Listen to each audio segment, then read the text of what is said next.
الحمدللہ آج جامع الحبیب کی سالانہ تقریب جلسہ دستار فضیلت جو کہ اللہ کے فضل و کرم سے انعقاد پذیر ہوئی اور اختتام پذیر ہوئی، ہم اللہ تعالیٰ کا بے پناہ شکر ادا کرتے ہیں کہ اس مالک نے جامع الحبیب کو دن دگنی رات چگنی ترقیوں سے ہمکنار کیا اور تقریباً 70 کے قریب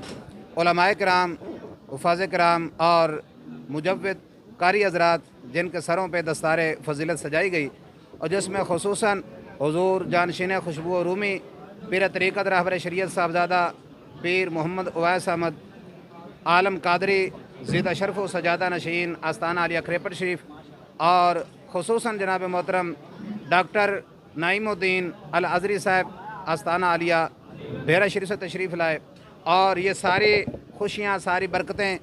حضور قبلہ استاد گرامی پروفیسر مصنف کتب کثیرہ سعید احمد الازری جن کی محبتوں کا یہ رنگ تھا کہ الحمدللہ اللہ پاک نے اس ادارے کو بڑی ہی کامیابیوں کے ساتھ ہمکنار کیا، اور خصوصاً میں شکریہ ادا کرتا ہوں بھائی امجد علی چودھری صاحب کا جن کا ہمہ وقت ادارے کے ساتھ اور خصوصاً پیارے شہر کے ساتھ تعلق اور تعاون رہتا ہے۔ اللہ پاک ان کے اس آواز کو ہمیشہ ہمیشہ سدا سلامت رکھے۔